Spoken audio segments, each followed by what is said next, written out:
యోహాను సువార్త 17వ అధ్యాయము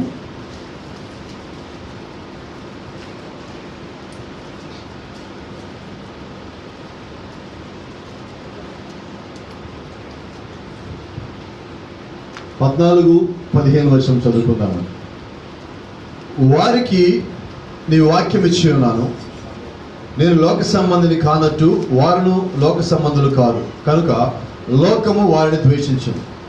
15వ వచనం, నీవు లోకంలో నుండి వారిని తీసుకొని పొమ్మని నేను ప్రార్థించట్లేదు కానీ దుష్టుల నుండి వారిని కాపాడమని ప్రార్థిస్తున్నాను. ఎఫెసీయులకు రాసిన పత్రిక 1వ అధ్యాయం 6వ వచనం,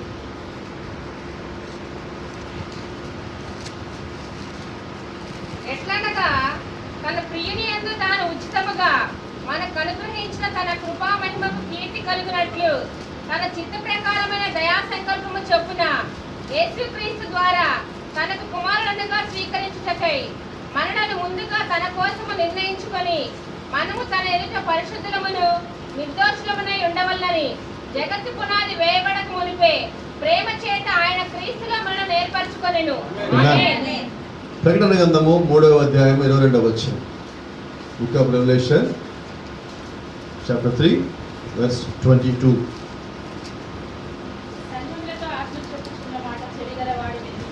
ఆమేన్. చదవబడిన వాక్యాన్ని ప్రభువైన దేవుడు దీవించి ఆయన మనతో సూటిగా తేటగా స్పష్టంగా ప్రతి ఒక్కరికి అర్థమయ్యే రీతిలో మాట్లాడారు కాక. ఆమేన్. God bless you. దయచేసి అందరూ కూర్చున్నాం.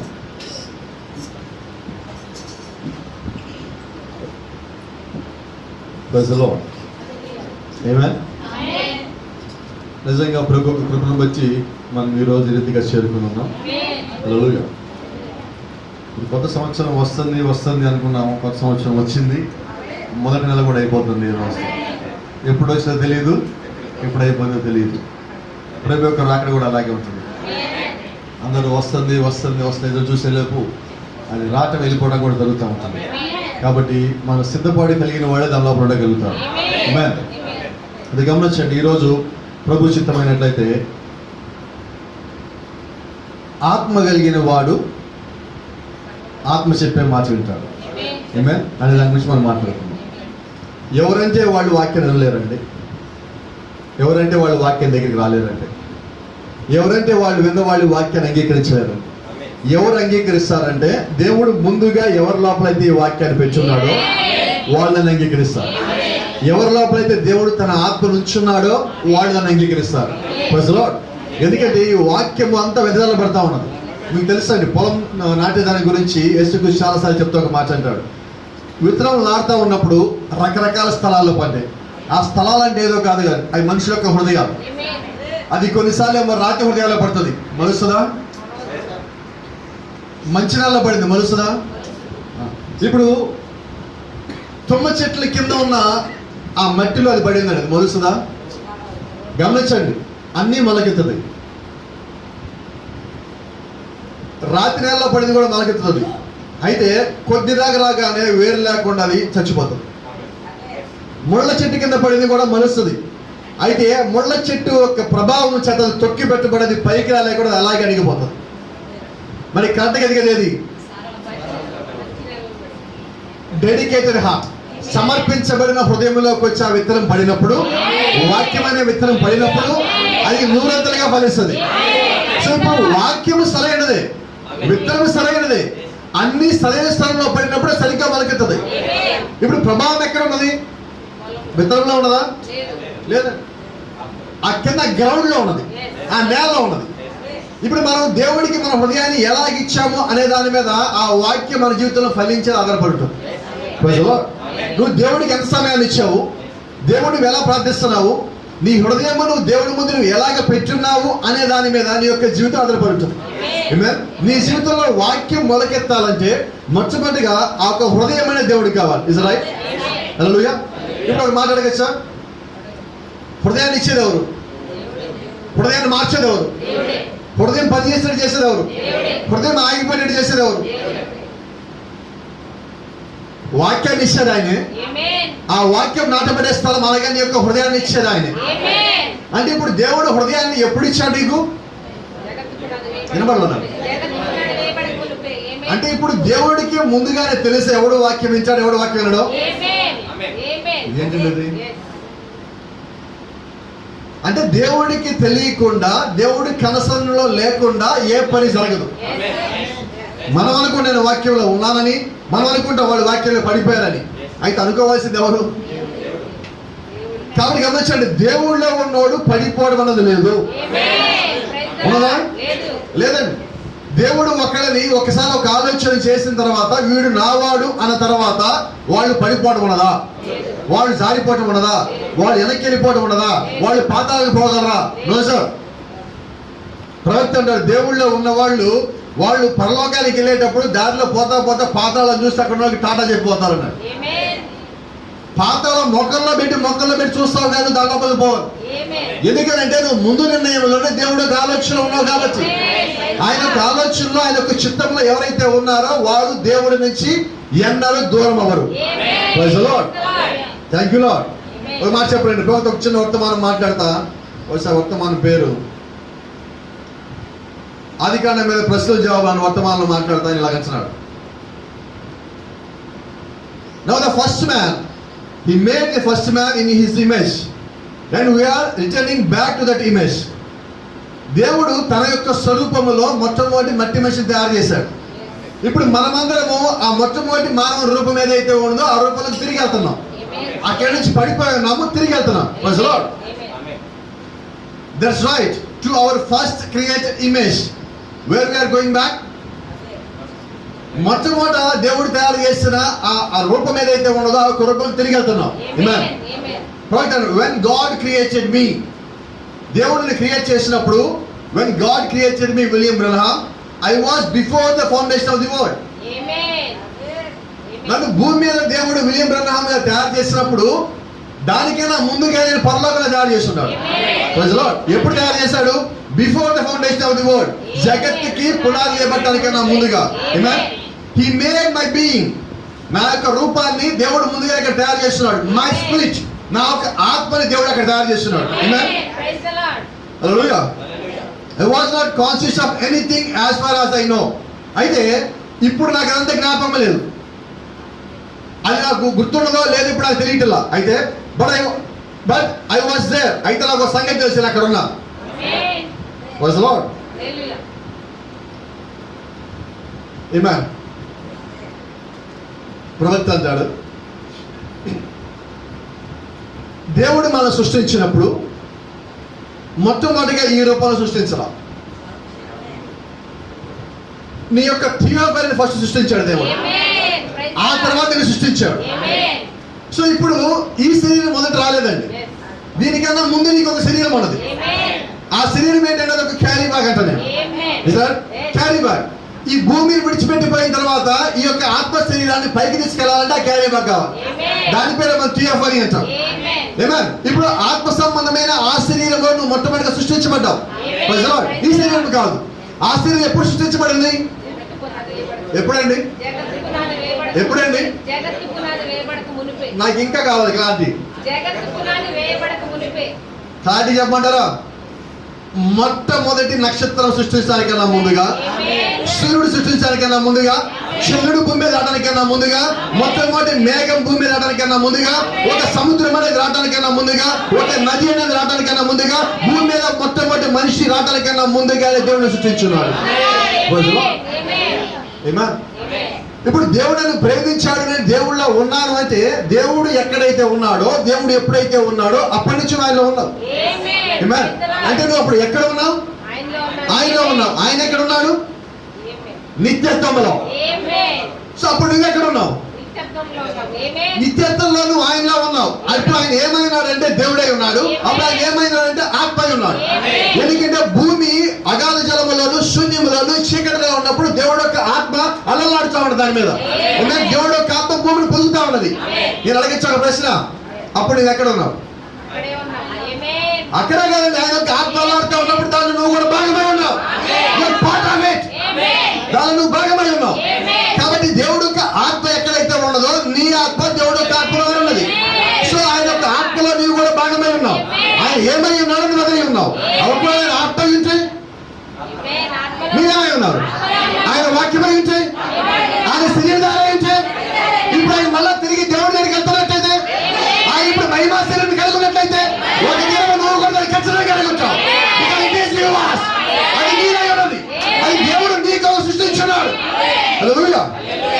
దేవుని నామానికి మహిమ కలుగును గాక. Thank you Lord. Amen. Now there was some part of me. దేవుడు సృష్టించిన దాంట్లో ఆయనలో ఆయన అనుకున్న ఆలోచనలో నేను కూడా ఒక భాగమై ఉన్నాను.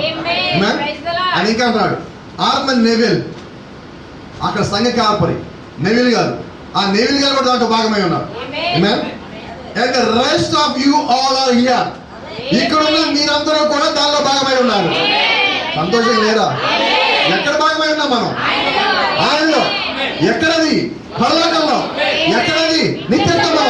మీరు ఎక్కడ ఉన్నారు? ఆయనలో మీరు భాగమై ఉన్నారు. Part of it. సో ఇప్పుడు అప్పుడు ఆయనలో ఎవరైతే ఉన్నారో వారి కిందకి ఎవరైతే వచ్చినారో వాళ్ళకి మాత్రమే ఈ వాక్యం అర్థమవుతుంది. So this message is a predestinated message. ఈ వర్తమానం ఏంటంటే ముందు నిర్ణయంలో ఉన్న ఒక వర్తమానం. ఈ వర్తమానం ఎవరి కొరకు? ఆయన యొక్క ముందు ఆలోచనలో ముందు నిర్ణయంలో ఎవరైతే ఉన్నారో ఇది వారి కొరకు ఇవ్వబడింది. So this message is not for all. ఈ వర్తమానము అందరి కోసము కాదండి. ఈ వర్తమానం ఎవరి కొరకు అంటే ప్రత్యేకంగా పిలవబడే వారి కొరకు, ప్రత్యేకంగా ఏర్పాటు చేయబడిన వారి కొరకు, ప్రత్యేకంగా ఆయన యొక్క చింతనలో ఉన్న వారి కొరకు, ప్రత్యేకంగా ఆయన భాగమై ఉన్న వారి కొరకు, ప్రత్యేకంగా ఆయన యొక్క ఆత్మను పొందుకున్న వారి కొరకే ఉన్నది.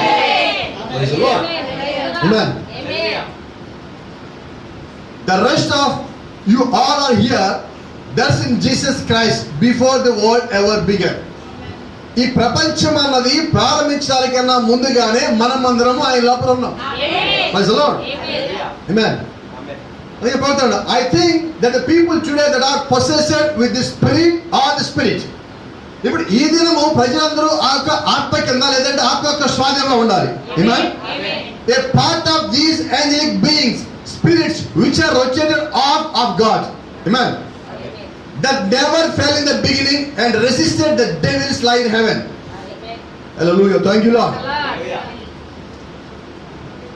సంతోషమైన విషయం ఏంటంటే ఇక్కడ ఇప్పుడు భూమి మీద పడిపోయిన వాళ్ళు ఎవరైతే మానవ జాతిలో ఉన్నారో వీళ్ళందరూ పరలోకంలో ఉన్నప్పుడు ఇదే సాతాను వచ్చి అక్కడ అబద్ధం చెప్పినప్పుడు ఈ అబద్ధాన్ని వాళ్ళు ఇలా వారికి లొంగల వారి యొక్క తన్నుదని పైసి కింద పడేశారు. అయితే కిందకు వచ్చి ఆత్మీయమైన మధ్యలో పడిపోయి వీళ్ళు కూడా దాంట్లో పడిపోయి ఉన్నారు. అయితే ఇప్పుడు ఏం చేయాలి? ఇప్పుడు తిరిగి లేచి పరిపూర్ణమైన మానవ స్వరూపమైన అడుగులు వేస్తా ఉన్నప్పుడు దేవుడు యొక్క ఆత్మ దగ్గరికి వచ్చి ఇదిగో నువ్వు ఇక్కడ వాడివి కావు, నువ్వు పరలోకంలోని సాతాన్ని ఓడించావు, నువ్వు వాడిని కింద పడేసావు, కాబట్టి ఖచ్చితంగా నువ్వు మళ్ళా తిరిగి పైకి వస్తావు. ఎందుకంటే నీ ఆత్మ నీది కాదు, నీ ఆత్మ నాదే ఉన్నది, నువ్వు నాలో భాగమై ఉన్నావు, నువ్వు మళ్ళా తిరిగి ఆయనకి వస్తావు. Thank you Lord. హల్లెలూయా. ఎందుకు ఈ వర్తమానం అంటే మనం ఇంత కాకలు పెడతామో తెలుసా? ప్రతిసారి వర్తమానం ఏం చేస్తా అంటే నువ్వు ఇక్కడ వాడివి కాదని చెప్తుంది. ప్రతిసారి వర్తమానం ఏం చెప్తా అంటే నువ్వు సాతాను అబద్ధానికి పడిపోవని చెప్తా ఉంటుంది. ఒక మాసంటాడు,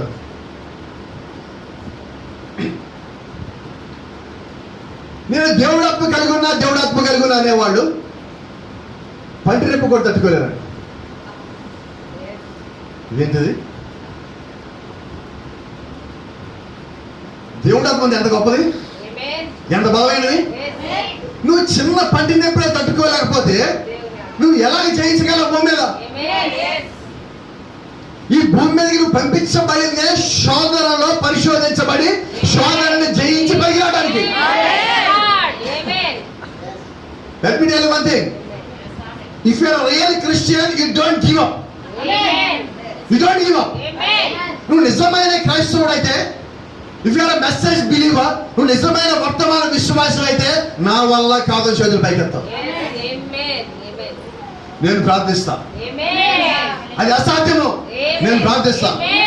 అది నేను చేస్తాను లేదో నాకు తెలియదు, బట్ ఐ విల్ ప్రే. అది నువ్వు చెయ్యవు, I will pray. Yes sir, I can't do, but my God can do. నువ్వు చేయలేవు, yes sir, నేను చేయలేను, but in Jesus, but in the name of Jesus Christ, I can do each and everything. యేసు క్రీస్తు నామములో సమస్తం నేను చేయగలను. నేను చేయలేను, I can't do anything by personal, but in the name of Jesus Christ I can do anything.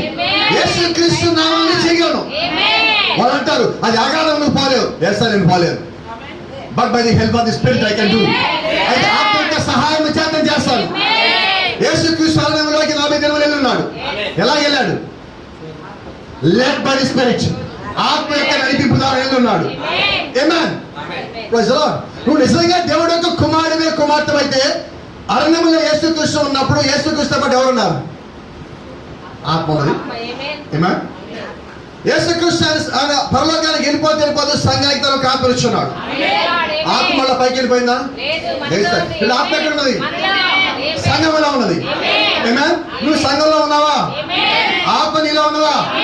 ఇప్పుడు నడిపించబడి ఎవరి చేత? ఆత్మ చేతనా? మరి నీకు భయం దానికి.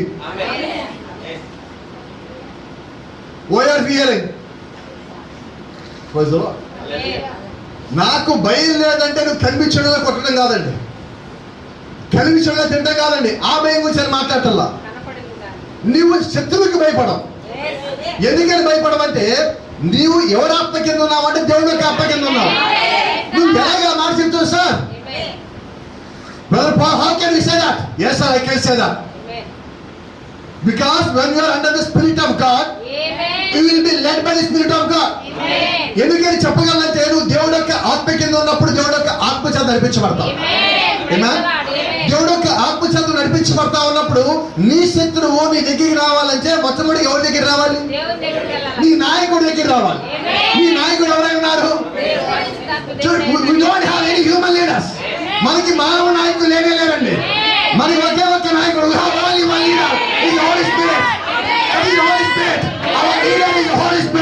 మన నాయకుడు ఎవరంటే మానవుడు కాదండి, మన నాయకుడు పరిశుద్ధాత్ముడై ఉన్నాడు. Praise the lord. కాబట్టి మన నాయకుడు ఏం చేస్తాడంటే సమస్య వచ్చినప్పుడు నీకన్నా ముందు అక్కడ ఉంటాడు. Praise the lord. ఆమేన్.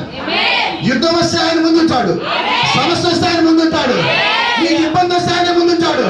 నీ కన్నీళ్ళు వస్తే చూడడానికి ఆయన రావాలి, వ్యాధిస్తే ముందు ఆయన రావాలి, సమస్య వస్తే ఆయన రావాలి, బాధ వస్తే ఆయన రావాలి, నీ మనసు పగిలిపోతే ఆయన రావాలి, నీ మనసు విరిగిపోతే ఆయన రావాలి, నీ మోకాలు నేలకంటే ఆయన ముందు రావాలి, నీ మోకాలు ప్రతిసారికి వెళ్ళి రావాలి, నువ్వు పాటించడానికి వెళ్ళి రావాలి, నువ్వు అడిగడానికి వెళ్ళి రావాలి. Because is your leader. మన నాయకుడు ఎవరండి? Praise the lord. Let me tell you one thing today. మీరందరూ విశ్వాస అయి ఉండగా, నేను మీకు ఇక్కడ సేవకుడు నిలబడి ఉండగా, మీ కుటుంబాల్లో ఇబ్బందులు వచ్చినప్పుడు శోధనలు వచ్చినప్పుడు నేను మీ దగ్గర రాలేను. రైట్? నిజమేనా? నేను రాలేను. ఒకవేళ మీరు మా పక్కింట్లోనే ఉన్నప్పుడు కూడా రాలేను. ఎవరు రావాలి? ఎవరు రావాలి?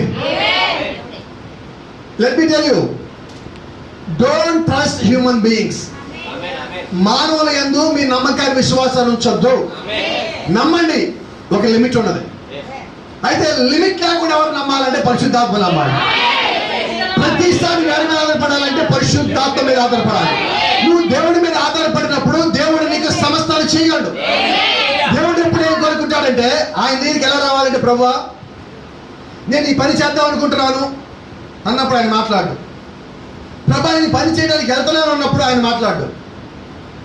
ప్రభా నాకు ఈ మనిషి ద్వారా సహాయం రావాలి అన్నప్పుడు ఆయన మాట్లాడు. ప్రభా నాకేం చేయాలో తెలియట్లా ప్రభా, నన్ను లీడ్ చేయ ప్రభా, అప్పుడు ఆయన వస్తాడు.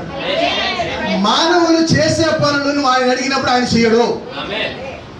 మానవులు చేయడానికి అసాధ్యమైనది అన్నప్పుడు దేవుడు అక్కడ రంగం మీదకి వస్తాడు. Praise the lord. కాబట్టి మన దేవుడు ఏంటంటే చిన్న చిన్న పనులు చేసే దేవుడు కాదండి, చిన్న చిన్న కార్యాలు చేసే దేవుడు కాదండి, ఆయన పెద్ద పెద్ద కార్యాలు చేసే దేవుడే ఉన్నాడు. Praise the lord. అందుకని చాలా మంది పాస్టర్లు ఒక మాట అంటూ ఉంటారు, విశ్వాసులు అంటూ ఉంటారు, మా సంఘం చిన్న సంఘం అండి.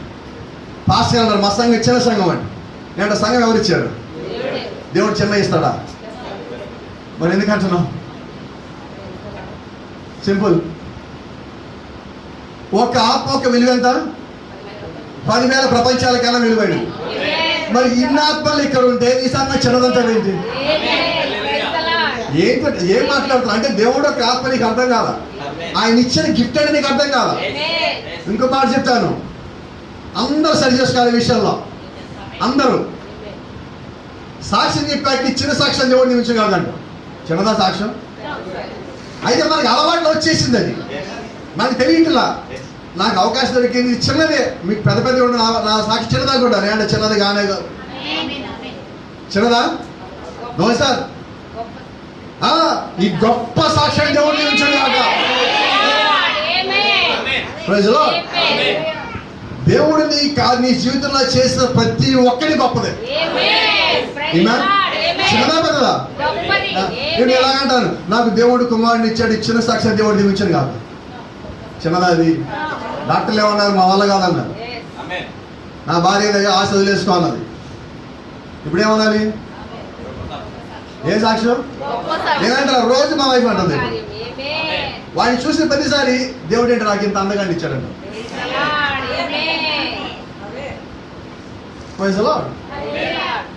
అంటే ఆ సాక్ష్యాన్ని చూసిన ప్రతిసారి దేవుడి జ్ఞాపకం రావాలి. అని చెప్పి అర్థమైందా మీకు? చూసిన ప్రతిసారి నీకు దేవుడి జ్ఞాపకం రావాలి. చూసిన ప్రతిసారి ఈ లోపల కృతజ్ఞత రావాలి. ప్రతిసారి అదే అంటే ఒక సాక్ష్యం ఒక కుటుంబంలో వచ్చినదంటే, ఒక సాక్ష్యము జరిగినదంటే నువ్వు జీవిత కాలము దేవుడికి కృతజ్ఞుడై ఉండాలి. Life time. ఎందుకనంటే ఇప్పుడు దేవుడిని ప్రేమించి ఇచ్చాడు. ఇందాక ఏమంటే దేవుడు చిన్న ఇస్తాడా? ఇవ్వడండి. నేను ఎప్పుడంటే ఎగ్జామ్ రాసినప్పుడు ప్రభు నాకు 35 మార్కులు రావాలి ఎవరైనా ప్రార్థన చేస్తారా? ఎన్ని రావాలి? సమస్య చెప్తా. నాకు 60 మార్కులు రావాలని ప్రార్థన చేస్తాడు. నాకు 35 వస్తే చాలు ప్రభు అని ప్రార్థన చేస్తాడు. నాకు 75 రావాలని చెప్పి ఒకడు. ఎవరన్నా కానీ దేవుడు అసలు ప్రభు నాకు ఎంత ఇస్తామనుకుంటున్నా, నా దీవు ప్రభు అన్నావా? సమస్య అక్కడ ఉంటుంది. మనకి ఈ రోజుకి కూడా ఇంకా ప్రార్థన చేయడం రావట్లా. దేవుడు నువ్వు అడిగే విధంగా నువ్వు అడిగినప్పుడు దేవుడు నీకు ఇవ్వాల్సింది ఖచ్చితంగా ఇస్తాడు. అయితే అక్కడ కూడా ఒక మాట చెప్పాను మీకు, నువ్వు దేవుడిని అడిగేటప్పుడు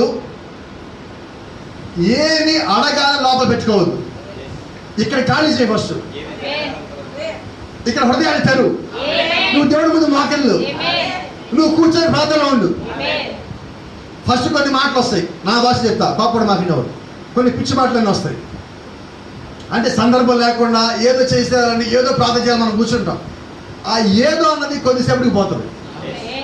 ఆ నీలోంచి వెళ్ళిపోయేంత వరకు ఓపికవచ్చు. ఆ తర్వాత నీ మోకాళ్ళ దగ్గర కూర్చున్నప్పుడు ఆ మోకాళ్ళ దగ్గర కింద ఒక చిన్న సన్నగా ఒక పెయిన్ బిగిన్ అవుతుంది. రైట్? ఆ పెయిన్ ప్రారంభించబడినప్పుడు మోకాళ్ళ మీద కూర్చోలే కట్టి కదులుతూ ఉంటావు. అప్పుడు నీ హృదయం సెటిల్ అవుతా ఉంటుంది. నువ్వు అప్పుడు ఏం చేయాలి తెలుసా? ఆ మోకాళ్ళని మర్చిపో, అక్కడ వచ్చిన నొప్పిని మర్చిపో, బాధను మర్చిపో. ఎందుకని మర్చిపోవాలంటే నీ హృదయంలో సంతోషం ప్రారంభించబడతా ఉన్నది. నీ ప్రార్థన పరలోకం చేస్తా ఉన్నది.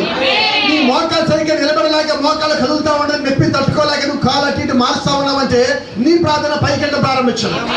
నీ ప్రార్థన నీ యొక్క హైట్ దాటింది. నీ ప్రార్థన మేఘాలు దాటుతా ఉన్నది. నీ ప్రార్థన ఎవరు లేని స్థలంకి వెళ్తా ఉన్నది. ఆ టైంలో ప్రార్థనలో ఉండాలి. కొద్ది సమయం పడుతుంది నువ్వు ప్రార్థిస్తున్నప్పుడు. ఆ ప్రార్థించే సమయంలో పక్కకి తిరగద్దు, వేరే ఆలోచన రానియద్దు, నీ మోకాలు కదలియద్దు. నొప్పి వస్తే రాని మంచిదే నొప్పి. నువ్వు ఎప్పుడైతే అలా స్థిరంగా ఉండి ప్రార్థన చేస్తున్నావో నీ ప్రార్థన పరలోకం చేత ప్రారంభించిందో మీకు ఆ సంగతి తెలుసా? నీ కాలుకు నొప్పి పోతుంది ఫస్ట్. నీకు ఒకటి అర్థం అవ్వాలి, నీ మోకాల నొప్పి ఎప్పుడైతే ఆగిపోయిందో నీ ప్రార్థన దేవుడి సన్నిధి చేయలేదు. చెప్పమంటారా? అప్పుడు నీ ప్రార్థన ఎంతపడి ఉండదు. నీ ప్రార్థన ముక్కలు ముక్కలుగా వస్తూ ఉంటుంది. నీ ప్రార్థన కట్ అయిపోతూ ఉంటుంది. అయితే సంగతి చెప్పున, నువ్వు దీర్ఘ ప్రార్థన చేసినప్పుడు దేవుడు వినడు, కానీ నువ్వు ముక్కలు ముక్కలు చేస్తావు ఆ ప్రార్థన గమనించాడు. ఎందుకంటే ఆ ప్రార్థన నీది కాదు, నీలో ఉన్న ఆత్మని. ఆత్మ నీ తరపున మొలుగుచున్నాడు. ఆత్మ పంపించిన దేవుడే, ఆయన ఆత్మ ఉన్నాడు. నువ్వు ప్రార్థించినప్పుడు నీలో ఆత్మ ఉన్నది. అప్పుడు నీలో ఉన్న ఆత్మను సంధించడం ప్రారంభిస్తుంది. ఆ వాక్యమైన ఆత్మని సంధించడం ప్రారంభిస్తుంది. అక్కడ దేవుడి కార్యం జరుగుతుంది. Amen. Amen. Hallelujah. Praise the Lord.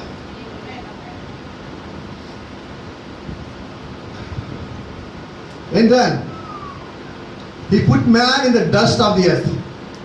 దేవుడు మనిషిని మట్టిలో తయారు చేశాడు. Which was the first man? Adam. And that man was made after the image.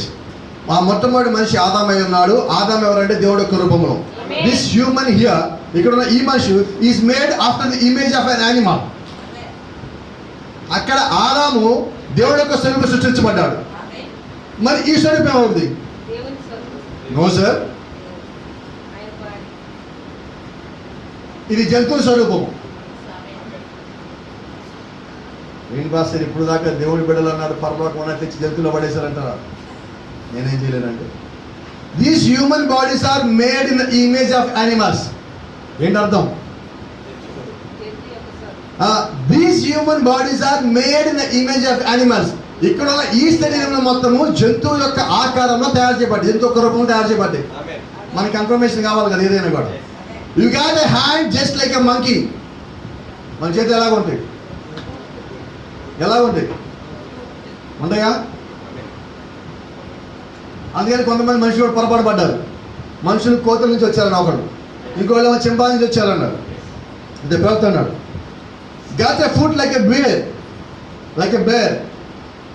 మన పాదాలు ఎలాగ ఉంటాయి అంటే ఎలుగుబంటి పాదాలు లాగా ఉంటాయి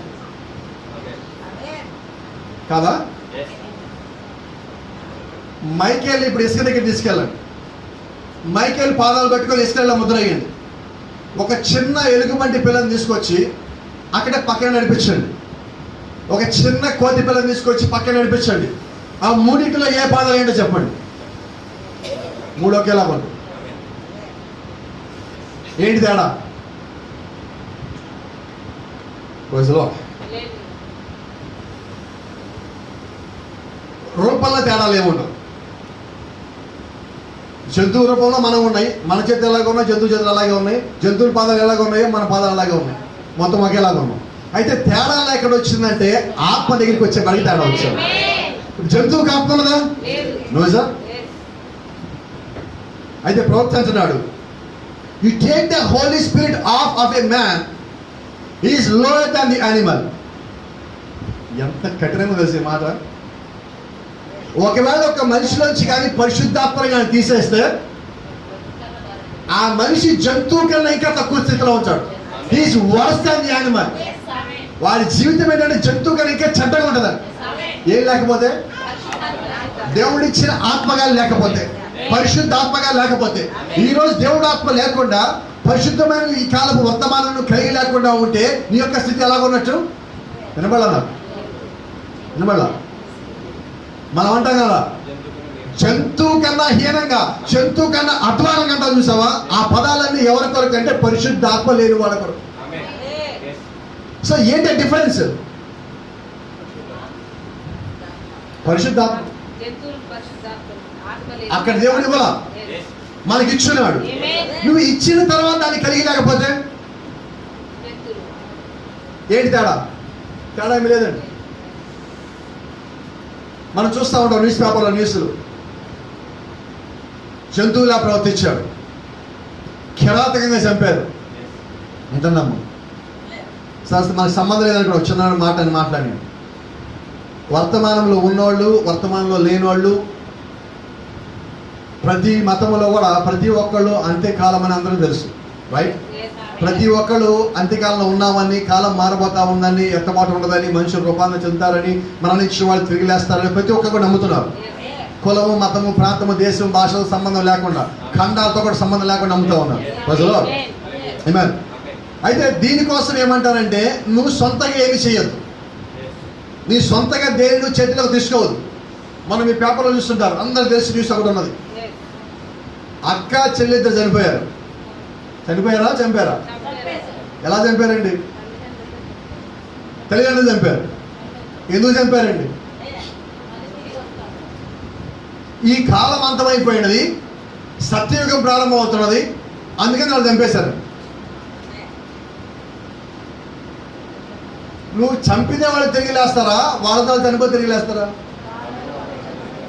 ఇంత చిన్న జ్ఞానం తెలియదు, చదువుకున్నాం. ఒకళ్ళేమో కాలేజీకి ప్రిన్సిపల్, ఇంకోళ్ళ వైస్ ప్రిన్సిపల్.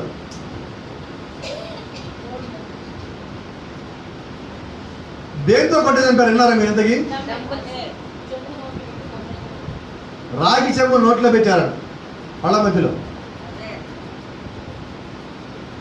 డంబెల్స్ తెలుసా మీకు?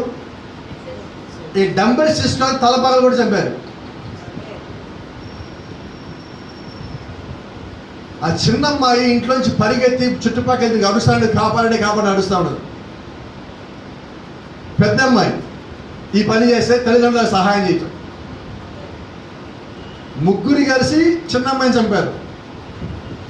చిన్న అమ్మాయికి దెయ్యం పట్టింది, దెయ్యం పోవాలంటే కొట్టి చంపాలా, దెబ్బలు ఈమెకి తగల దెయ్యాన్ని తగులుతాయని అంటున్నారా? అట్లాంటి దరిద్రులు వర్తమానం కూడా తగలబడ్డారండి. వీళ్ళు కూడా యాప్ మంటలో పట్టుకొని దెయ్యం పట్టి చెంపలు వాయించేవాళ్ళు ఉన్నారు వర్తమానంలో కూడా పాస్టర్లు. మరి వీళ్ళు ఎప్పుడు అరెస్ట్ చేస్తారు తెలియట్లా.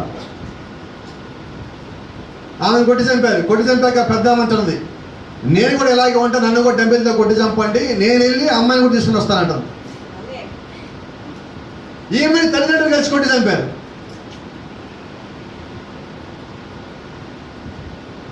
నాకు ఆ వీడియో ఫార్వర్డ్ చేశారు. అది చూస్తుంది, ఆమె చెప్తున్నది, మీరు షూ వేసుకొని లోపలికి వచ్చారు అందుకని మా అమ్మాయి తిరిగి రావట్లేదు అంటున్నాను. లేకపోతే మా పిల్లలు తిరిగి వచ్చేవాళ్ళు ఈ పాటికి, మీరు పోలీసులు షూ వేసుకొని లోపలికి వచ్చి అందుకని ఆమె తిరిగి రావట్లేదు ఆత్మ. నాకు ఒక్కరోజు టైం ఇవ్వండి, వాళ్ళు తిరిగి వస్తారంటుంది.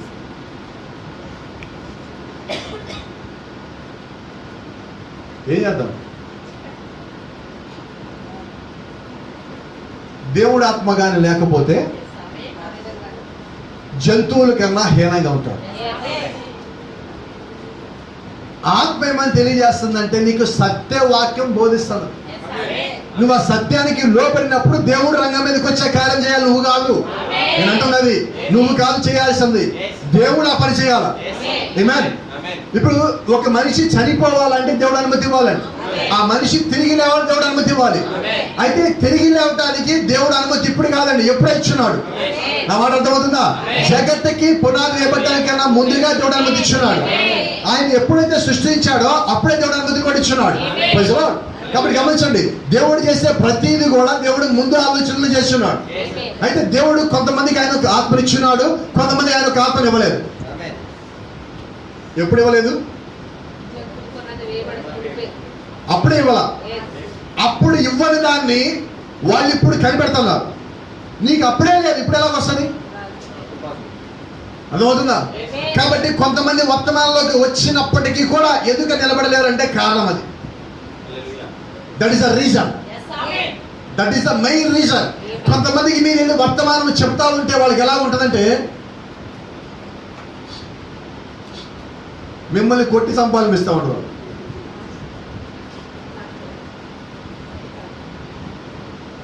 ఆది పాపం గురించి మీరు చెప్పండి ఎక్కడన్నా. ఎదుటోళ్ళు ఊగిపోతా ఉంటారు, వాళ్ళ చేతిలో డంబిల్ లేకుండా చూసుకోండి. తెలియదండి వాళ్ళకి, ఒక రకమైన ఉన్మాదం లాగైపోతున్నారు వాళ్ళు. నిజం చెప్పినప్పుడు దాన్ని తట్టుకునే స్థితిలో లేరండి ఈరోజు ప్రజలు. ఎందుకని లేరంటారంటే అది మీ వల్ల కాదు, మీ యొక్క ప్రవర్తన వల్ల కాదు. అది దేని వల్ల అలాగంటే దేవుడు ముందుగానే వారికి ఆత్మనివ్వలేదు. హల్లెలూయా.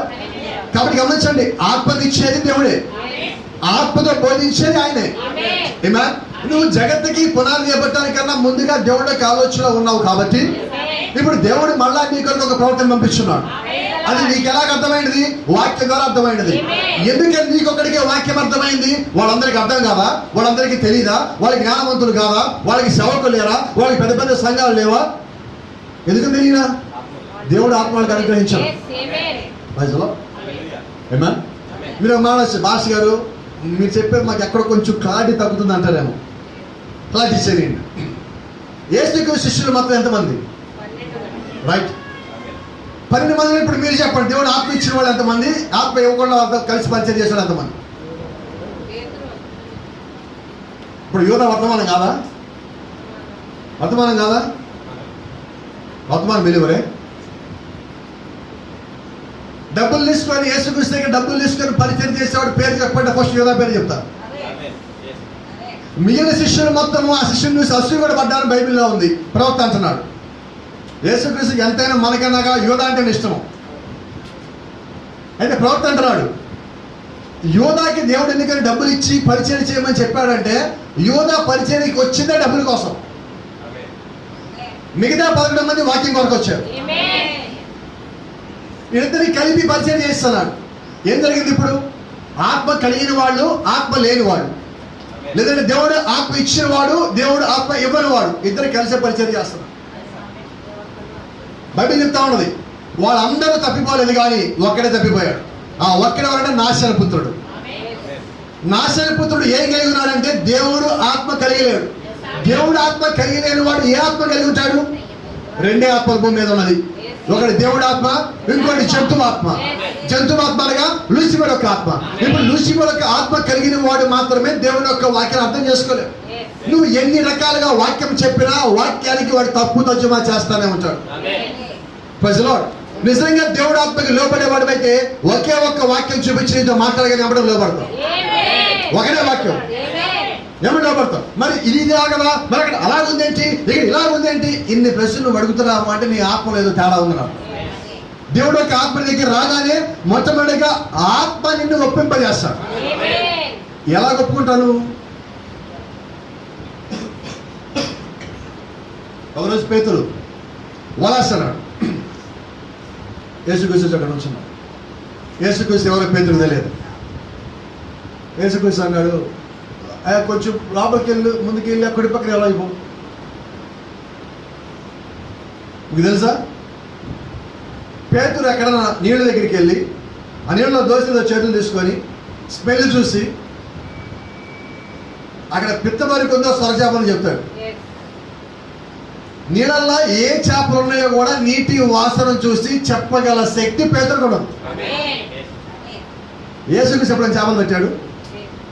ఇప్పుడు యేసుక్రీస్తు పేతురు చెప్తున్నాడు, పేతురు ముందుకు వెళ్ళి కుడి పక్క వెళ్ళి వలైపోవాలి. పేతురికి ఇంత అనుభవం ఉన్నప్పటికీ యేసుక్రీస్తు చెప్పగానే ఆ మాటకి లోపడుతున్నాడు. వింటున్నారా? ఎవరో తెలియదు కానీ చెప్తున్నాడు, అరే ఇప్పుడు దాకా అంతా చేశాను, ఇక్కడ వలయటం మర్చిపోయాను నేను. వెళ్ళి వలేశాడు. వలేసి లాగుతా ఉంటే 153 పెద్ద చేపలు పడి. పెద్ద చేపలు అంటే మీరు కేజీలు అనుకుంటారు, కేజీ చేపలు పెద్ద చేపలు అండి. మనం అనుకుంటున్నాం అవి సముద్రం దగ్గర మీకు తెలుసు పెద్ద చేప అంటే ఏంటి. నాకన్నా పెద్ద కొండే ఆ చేపలు. అవి లాగుతా ఉంటే వల పగిలిపోతుంది. ఇప్పుడు పేతురు ఏం చేస్తాడు, వలాలకు అప్పచెప్పి దగ్గరికి వచ్చాడు. అప్పుడు యేసుక్రీస్తు అన్నాడు, పేతురు నేను మనుషులు బట్టే జాలాలు చేస్తాను వెనకాల వచ్చి. పేతురు వాళ్ళకి వెళ్తున్నాను కానీ బాబాయ్ కానీ మళ్ళా వస్తాను కానీ ఈ అమ్మేసి డబ్బులు ఇంట్లో ఇచ్చాడు కానీ ఏమి చెప్పలా. ఇలా వెళ్ళిపోతున్నాడు. ఎందుకు వెళ్ళిపోతారంటారు? ఆ స్వరం ఎక్కడ విన్నాడు? అది ఎప్పుడు విన్నాడు? జగత్తుకి పునాది పెట్టడానికన్నా ముందుగా పరలోకంలో ముందుగా స్వరం విన్నాడు. కాబట్టి ఆ ఆత్మ లోపల ఆత్మ సంధించగానే ఈయన ఎప్పుడే నిలబడ్డాడు. ఎన్నిసార్లు పిలిచాడు పేతురుని? పౌలు ఎన్నిసార్లు పిలిచాడు? ఫిలిప్ ఎన్నిసార్లు పిలిచాడు? నతాను ఎన్నిసార్లు పిలిచాడు? మనల్ని ఎన్నిసార్లు పిలిచాడు? దేవుడు యొక్క ఆత్మ లోపల ఉన్నప్పుడు ఆయన వాక్యం ఒక్కసారి వస్తుంది. ఆ రాజు విందు ఏర్పాటు చేసినప్పుడు విందుకు అందరిని పిలిచాడు. ఎన్నిసార్లు పిలిచాడు? ఒక్కసారి. రెండోసారి మళ్ళా పిలిచాడు. వాళ్ళని క్యాన్సిల్ చేసేయండి. ఎవరిని పిలుద్దాం? ఊళ్ళ పక్కకి వెళ్ళండి, రోడ్ల పక్కకి వెళ్ళండి, సందుల పక్కకి వెళ్ళండి, ఎవరు కనిపించేవాడిని తీసుకొచ్చి భోజనం పెట్టండి. ఈ భోజనం ఏర్పరిచింది వేరే వారి కొరకు. వారి రాకపోయినప్పుడు దేవుడు ఏం చేశాడు తెలుసా? మనల్ని పిలుచున్నాడు. ఆయన విధులు విందు ఏర్పాటు చేశాడు. వాళ్ళు రాకపోతే ఆ రాజు మనల్ని పిలుచున్నాడు. మనం రావాల్సిన అవసరం కలిగిలేము, మన ఆరాధన కలిగిలేము. అయితే ఆయన మనల్ని ప్రేమించి ఆత్మ మనకి ఇచ్చి మనల్ని పిలిచి ఈ రోజు వర్తమాన దేవుడు కూర్చోబెట్టున్నాడు. ఆమేన్. Hallelujah. Amen. Without Christ, your morals can drop down below a dog. ఏంటండి? Without Christ, క్రీస్తు లేకుండా your morals can drop down below a dog. యేసు క్రీస్తు లేకపోతే మనలో ఉన్న ఈ నీతి కానీ లేకపోతే ఈ యొక్క దాన్ని ఏమంటారు? మోరల్స్ ఏమంటారు?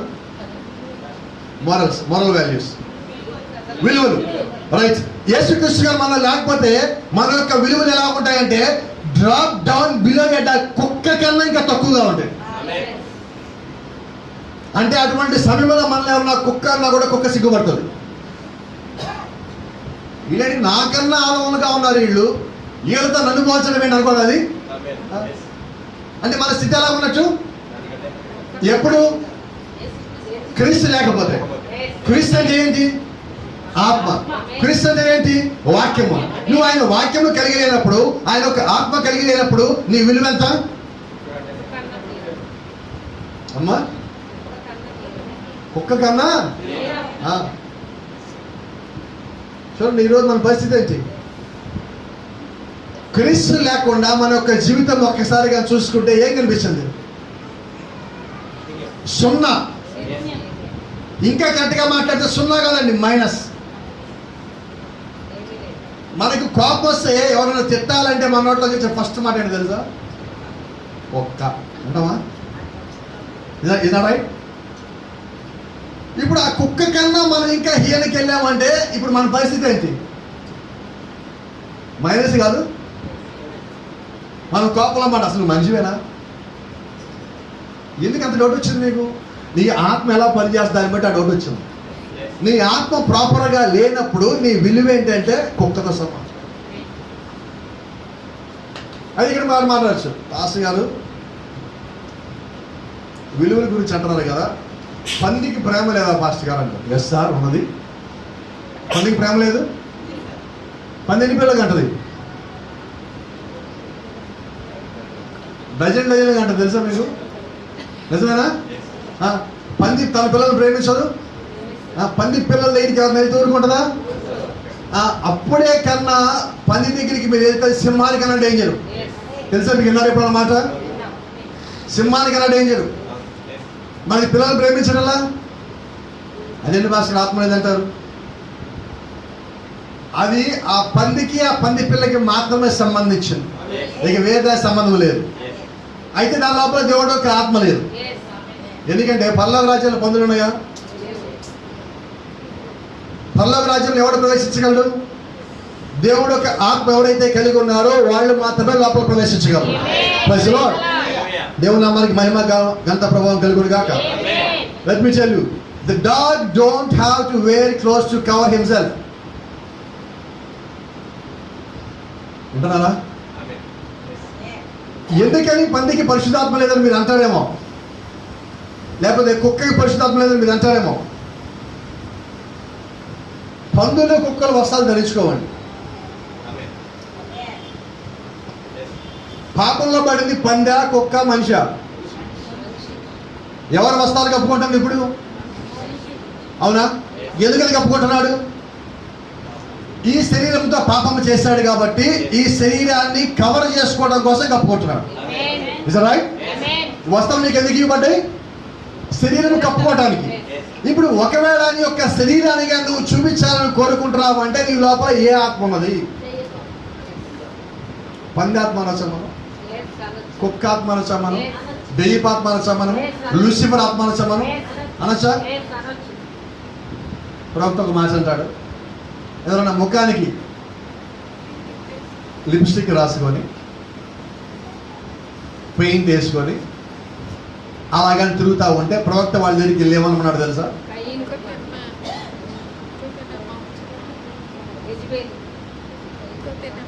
How are you dog meat? How are you dog meat? కుక్కను తినే మాంసమా నువ్వు ఎలా ఉన్నావు అని అడగమన్నా.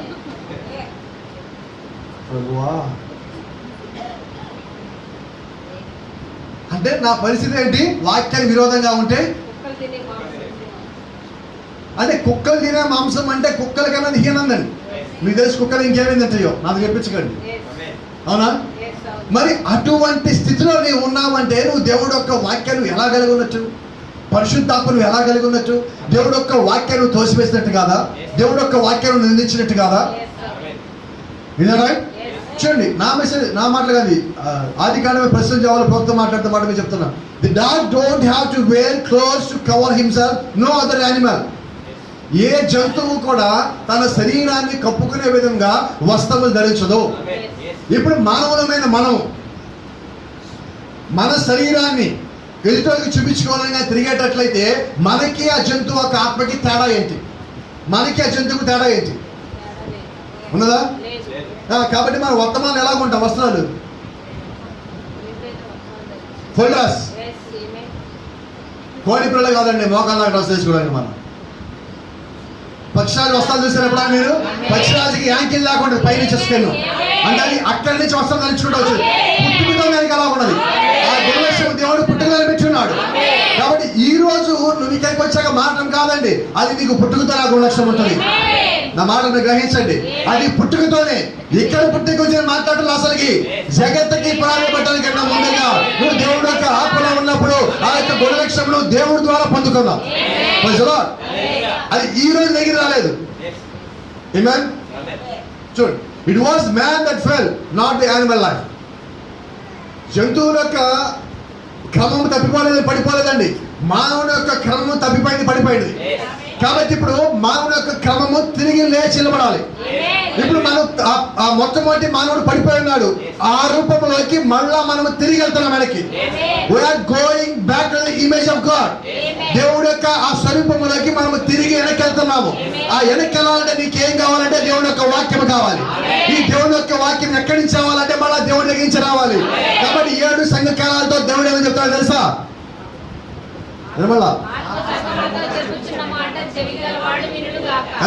ఎవరు చెప్తున్నాడు? ఎవరితో చెప్తున్నారు?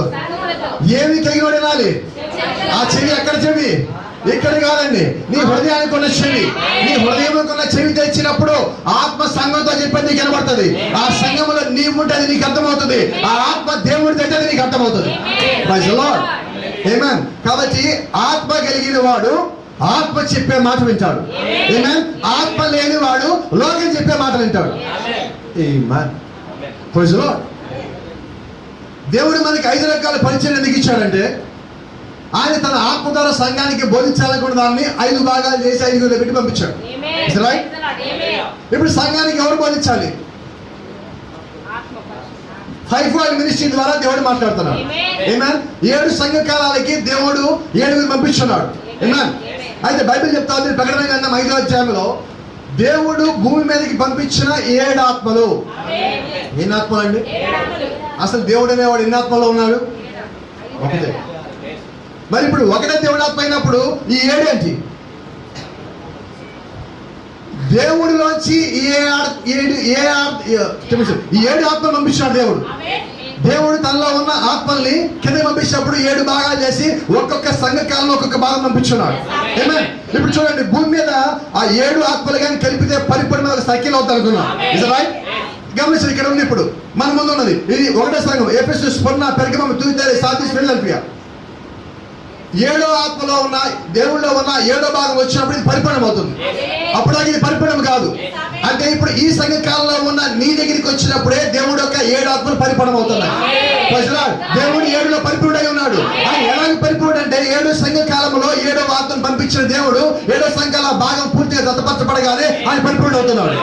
నీవు పరిపూర్ణం అవుతున్నావు. ఎలాగ నువ్వు పరిపూర్ణం అవుతున్నావు అంటే 7 భాగములు ఇప్పుడు ఈ లోపల ఉన్నాయి. ఇప్పుడు దేవుడు యొక్క ఆత్మ ఎక్కడ ఉన్నది? ఆయన యొక్క సంఘంలో ఉన్నది. ఆయన తన ఆత్మ సంఘంలో కుమ్మరించాడు. ఇప్పుడు సంఘం ఏమి కలిగి ఉందంటే దేవుడు యొక్క ఆత్మను కలిగి ఉన్నది. ఎటువంటి ఆత్మను కలిగి ఉందంటే పరిపూర్ణమైన ఆత్మను కలిగి ఉన్నది. హల్లెలూయా. The fullness of the spirit of God. దేవుడు యొక్క ఆత్మ పరిపూర్ణతై ఉన్నది. ఆమేన్. వాస్తవానికి ఇప్పుడు మనం తప్పిపోవడానికి పడిపోవడానికి అవకాశం లేదు. ఆమేన్. నువ్వు తప్పిపోయినా పడిపోయినా దేవుడిని చూస్తా ఊరుకోడు. ఎక్కడ ఉన్నా తీసుకొచ్చి లాక్కొచ్చి మళ్ళీ అక్కడ పడేస్తాడు. నువ్వు ఎంతలోనూ పారిపో, దేవుడు వదిలి పెడతాడా? నువ్వు ఎక్కడి నుంచి వచ్చావు తెలుసా నీకు? ఒకవేళ నువ్వు ఎలాగనుకోవచ్చు, నేను గుంటూరు పాలగారి సంఘం నుంచి వచ్చాను అనుకోవచ్చావు. నువ్వు గుంటూరు పాలగారి సంఘాలు ఏమీ లేవు. ఉన్నది ఒకటి దేవుడి సంఘం. మనము దేవుడి సంఘంలో భాగమై ఉన్నాం. ఎప్పుడు దేవుడి సంఘం గురించి మాట్లాడుతున్నాను తెలుసా? నేను బహుశా 2011, 2010లో వచ్చే పరిచర్యకి అప్పటి నుంచి నేను పెట్టిన సంఘం గురించి మాట్లాడలేదండి. జగత్తుకి పునాది వేయబడడానికన్నా ముందుగా దేవుని యొక్క శరీరంలో ఉన్న దేవుని యొక్క సంఘం గురించి మాట్లాడుతున్నా. నువ్వు అక్కడ ఉన్నావు కాబట్టి ఆయన వదిలిపెట్టటలా. నువ్వు అక్కడ ఉన్నావు కాబట్టి దేవుడు నీ కొరకు వచ్చున్నాడు. నువ్వు అక్కడ ఉన్నావు కాబట్టి దేవుడు నీ కొరకు ప్రవక్తను పంపించున్నాడు. నువ్వు అక్కడ ఉన్నావు కాబట్టి దేవుడు తన ఒక ఆత్మను నీ కొరకు పంపించున్నాడు. కాబట్టి దేవుడు నిన్ను విడిచిపెట్టలా. నువ్వు ఎంత పారిపోయినప్పటికీ కూడా వర్తమానం నిన్ను వదిలిపెట్టదు. నువ్వు ఎక్కడ దాక్కున్నా వర్తమానం నిన్ను వదిలిపెట్టదు. నువ్వు ఎలాంటి స్థితిలో ఉన్నా వర్తమానం నిన్ను వదిలిపెట్టదు. నువ్వు పడిపోతే లావనెత్తే దేవుడు ఆత్మ. నువ్వు జారిపోతే వెనక్కి లాగే దేవుడు ఒక ఆత్మ. నువ్వు నిద్రిస్తున్నప్పుడు, నువ్వు నిద్రపోతా ఉన్నప్పుడు నీకు కాపలాగా ఉండే దేవుడు ఒక ఆత్మ. నువ్వు ప్రార్థిస్తున్నప్పుడు నీలో ఉండే మూలిగే దేవుడు ఒక ఆత్మ. నువ్వు ప్రయాణంలో ఉన్నప్పుడు నీ కాపలుగా ఉండే దేవుడు ఒక ఆత్మ. నీ తరపున యుద్ధం చేసే దేవుడు ఒక ఆత్మ. నిన్ను పర్లోకానికి తీసుకుపోయే దేవుడు ఒక ఆత్మ. ఎందుకని దేవుడు ఒక ఆత్మ ఇన్ని పనులు చేస్తా ఉన్నదంటే నువ్వు ఆ ఆత్మలో భాగమై ఉన్నావు. Part of the spirit of God. ఆ దేవుడు యొక్క ఆత్మలో ఒక భాగమై ఉన్నావు. దేవుడు యొక్క భాగాన్ని దేవుడు కాపాడుకుంటున్నాడు. Is not protecting you, is just protecting his part. ఆయన నిన్ను కాపాడలేదండి, ఆయనలో ఉన్న భాగముని కాపాడుకుంటున్నాడు. నువ్వు ఆ భాగంలో ఉన్నావు కాబట్టి ఆయనను కాపాడుతున్నాడు. Amen. That's why I told you many times, you are not your own. ఆ కారణం బట్టి మీకు చాలాసార్లు చెప్పా, మీరు మీ సొత్తు కాదు. You are belong to God. మీరు దేవుడు యొక్క సొత్తు అయి ఉన్నారు. ఆమేన్. హల్లెలూయా. మన ఇంట్లో ఉన్న వాళ్ళని కూడా కొన్నిసార్లు వీళ్ళు నా వాళ్ళు అని చెప్పలేము. అవునా? Praise the lord. వాళ్ళ మీద మనకు అంత నమ్మకం ఉండదు.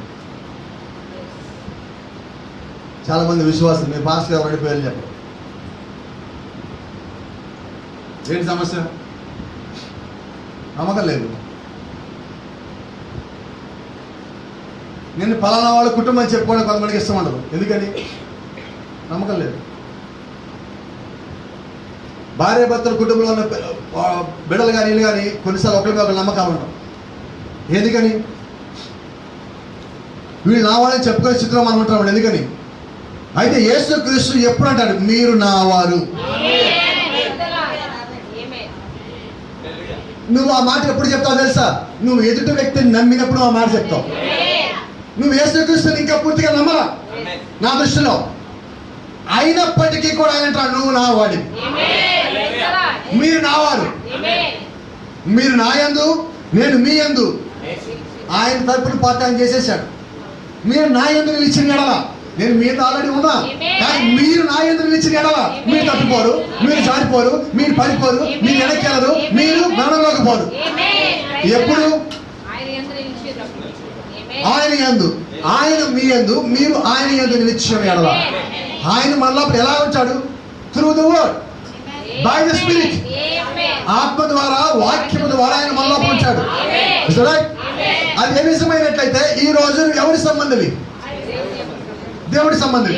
మత్తయి సువార్త 13వ అధ్యాయంలో యేసుక్రీస్తు మాట్లాడాడు, you are the sons of the light. మీరు వెలుగు కుమారులు, వెలుగు సంబంధులు అన్నాడు ఆయన.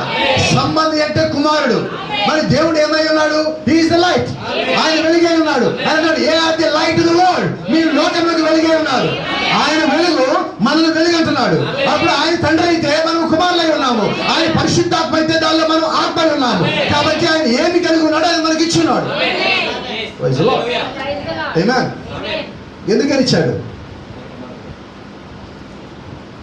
నువ్వు ఎక్కడికైనా వెళ్ళి ఒక కార్యం చేసినట్లయితే ఆ కార్యం ద్వారా మహిమపరచబడే దేవుడు. ప్రవక్త అంటాడు, చాలా మంది దగ్గరికి వచ్చి నేను ఈ కార్యం చేశాను, ఆ కార్యం చేశాను, ఇదిగో బ్రహ్మా నువ్వు ప్రార్థన చేస్తే ఈ కార్యం జరుగుతున్నాయి అని చాలా మంది నాతో చెప్తారు. అయితే వాస్తవానికి మీకు తెలియని సంగతి ఒకటి ఉందంటాడు ప్రవక్త. అయ్యా ఏంటయ్యా అంటే, ఆయన చేస్తున్నప్పుడు నేను చూస్తా ఉన్నాను అంటాడు.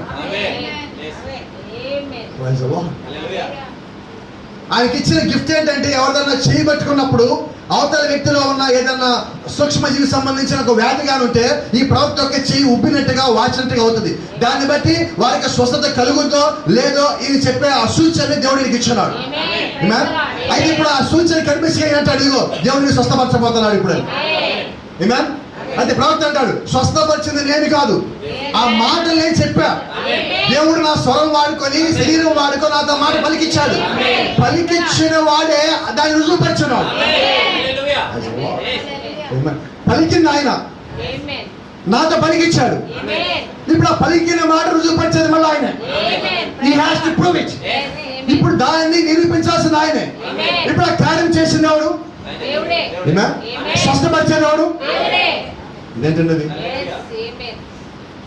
Let me ask.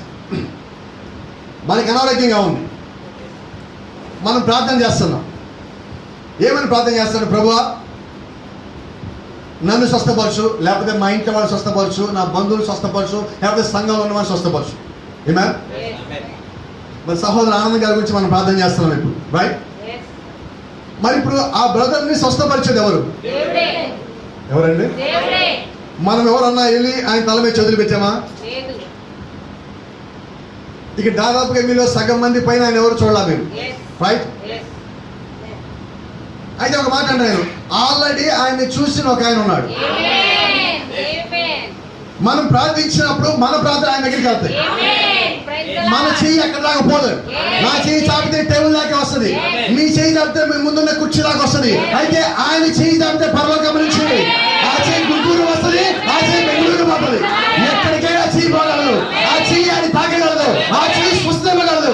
కాబట్టి ప్రార్థన వరకే నువ్వు చేస్తున్నావు. ఆ ప్రార్థన ఎలా చేసావు అంటే ఆయన ఇచ్చిన ఆత్మ సహాయం చేత నువ్వు లోపల మూలిగి మూలిగి మూలిగి ప్రార్థన చేస్తావు. ఆత్మని తరపున మూలికి మొరపెట్టింది, దానికి సమాధానం వచ్చింది. ఆవిడ స్వస్థపరిచింది ఎవరు? ప్రవక్త అన్నాడు, దేవుడు స్వస్థపరుస్తావు అంటే నేను చూస్తావు. అయితే ప్రజలకి ఎలా కనిపిస్తుంది అంటే దేవుడు కనబడు, ప్రవక్తకు శరీరం కనబడింది.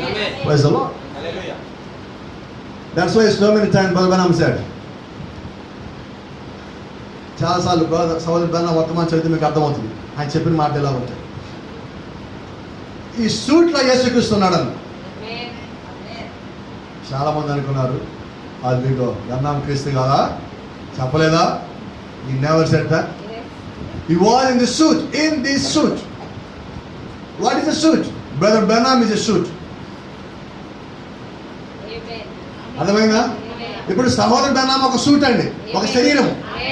ఆ శరీరం లోపల క్రీస్తున్న కార్యం చేస్తున్నాడు. బ్రహ్మ జీల. ఇప్పుడు బ్రహ్మ దేవుడు కాదు, బ్రహ్మ క్రీస్తు కాదు.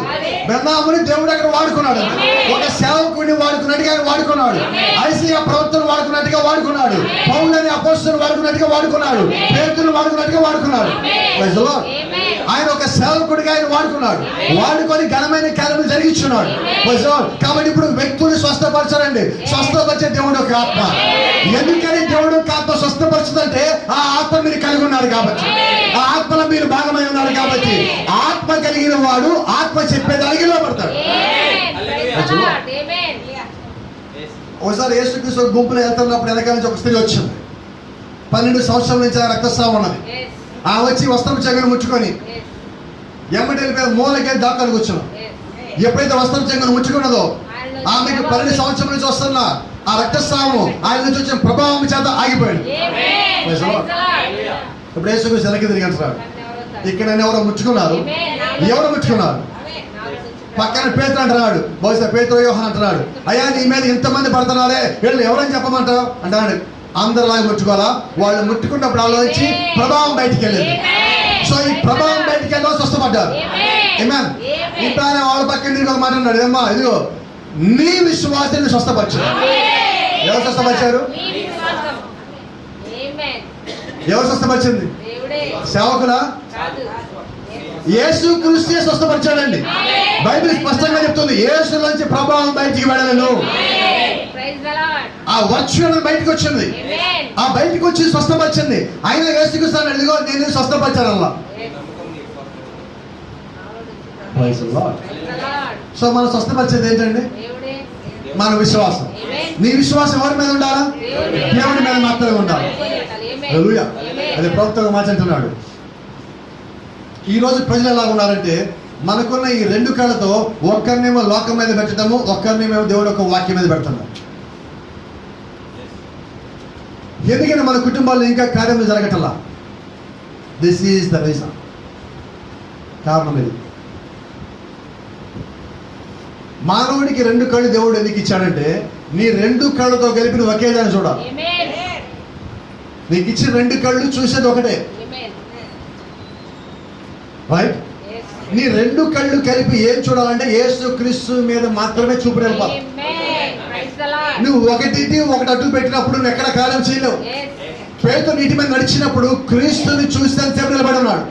ఎప్పుడైతే చూపు పక్కకు తొలగినదో, ఆ నీటి మీద లోకం మీద పడినదో, ఇదిగో నేను బాగా ఉన్నాను కదా అనుకోగా నిలబడ్డాడు.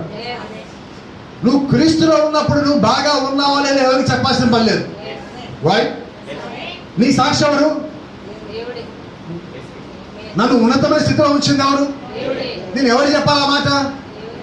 కృతజ్ఞత చెప్పింది ఎవరు చెప్పాలి? అయ్యా నిన్ను బట్టి నేను ఇలాగ ఉన్నాను. ప్రజలో నేను లోకస్తులకు చెప్పుకోవడం ఎలాంటి ప్రయోజనం లేదండి. లోకములాగే చూస్తుంది. ఆమేన్. Let me tell you, I'm going to conclude it. పక్షిరాజు ఎగురుతా ఉన్నప్పుడు దాని మీదకి వచ్చి ఒక కాకి వాళ్తుంది. చూసారు ఎప్పుడన్నా? అది వెనకాల నుంచి పొడుస్తూ ఉంటుంది. దాని రెక్కల్లో గోల్డ్ గట్టిగా గుచ్చి దాని మీద ఉండేది పొడుస్తూ ఉంటుంది. ఈ పక్షిరాజు ఏం చేస్తాడు? ఇంకొంచెం పైకి ఎగురుతుంది. అది పొడుస్తూనే ఉంటుంది. ఇంకా పైకి వెళ్ళి అది పొడుస్తూనే ఉన్నది. ఇంకా పైకి వెళ్ళగానే అది పొరటం ఆపేసింది. దీన్ని గట్టిగా పట్టుకున్నాను. ఇది ఇంకా పైకి వెళ్తుంది. దాని శరీరం ఊగుతున్నది. ఇది ఇంకా పైకి వెళ్తున్నది. దాని పట్టు జారిపోయింది. ఇది ఇంకా పైకి వెళ్తుంది. అది జారి కింద పడింది. ఇది ఇంకా పైకి వెళ్తాను. ఎంతమందికి అర్థమైంది? ఎంతమందికి అర్థమవుతుంది? మన ఇళ్లలో వృద్ధులు చెప్తా ఉంటారు. అక్కడ విజయమ్మ ఆమె ఎడుగు చెప్తుంది, లోకులు ఎలాంటి వాళ్ళమ్మా? లోకులు ఎలాంటి వాళ్ళు? కాకులేనా? వాళ్ళు ఏం చేస్తారు? వాళ్ళ పని ఏంటి? మీ పని ఏంటి? వినబడలా నాకు? మీ పని ఏంటి? వినబడలా నాకు? మీరు పొడుస్తామని తిరిగి పొడుస్తారా? మీరు ఒక్క పోటీ పడిస్తే 6 రోజులు పడుకుంటుంది. అర్థమైందా? కాకి ముఖ్య ఎంత ఉంటుంది? పక్షిరాజు ముఖ్య ఎంత ఉంటుంది? మీకు తెలుసా?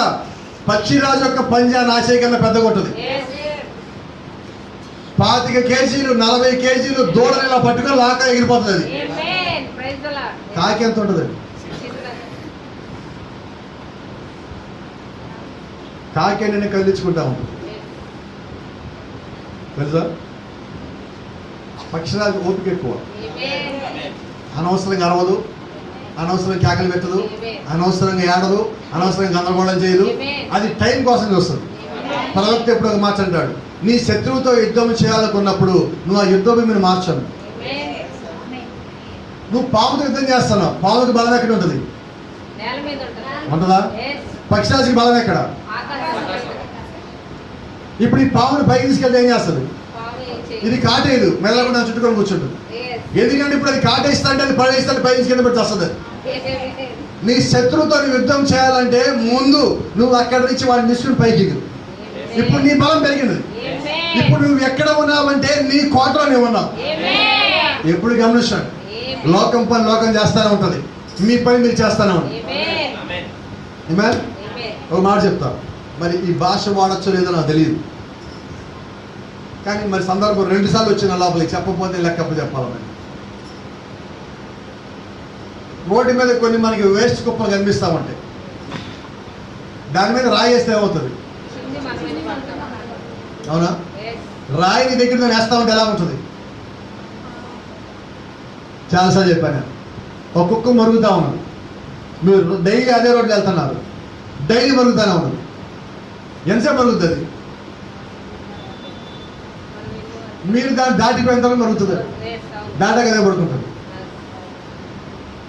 అందుకని మీరు ప్రతిరోజు దాన్ని కొట్టాలి. ఇప్పుడు అవసరం లేదు. 4 రోజులు నడుస్తుంది, 5 రోజులు నడుస్తూ ఉంటుంది, దాన్ని పట్టించుకోవడం మీరు వెళ్ళిపోండి. అరుస్తుందా? అంతే. కాకి పని ఏంటి? పొడవటం. కుక్క పని ఏంటి? మనిషి పని ఏంటి? గుచ్చటం. అంతే. ఇప్పుడు నువ్వేమై ఉన్నావు? దేవుడు యొక్క ఆత్మ కలిగి ఉన్నావా? దేవుడు యొక్క ఆత్మ కలిగి ఉన్నప్పుడు నేను పరిశుద్ధాత్మ కింద ఉన్నాను అనుకుంటే నువ్వు ఏ స్థితిలో ఉండాలంటే ఆ ఆత్మ కలిగిన వారిగా నువ్వు ఉండాలి. నువ్వు ఎప్పుడైతే దేవుడు యొక్క ఆత్మ కింద ఉన్నావో నీ యొక్క ప్రవర్తన యొక్క స్థితి ఉన్నతమైన స్థితిలో ఉంటుంది. పేతురుని దేవుడు పిలిచిన తర్వాత పేతురు పొరపాట్లు చేశాడు బైబిల్లో. ఏమా? అయితే పేతురు పొరపాట్లు ఎప్పుడు మానేశాడు తెలుసా? మేడగదిలో ఆత్మను పొందుకున్న తర్వాత పేతురు ఒక్క తప్పు మాట మాట్లాడాలా, ఎక్కడా ఒకసారి పడిపోలా, ఎక్కడా ఒకసారి సాగిపోలా. ఎందుకని?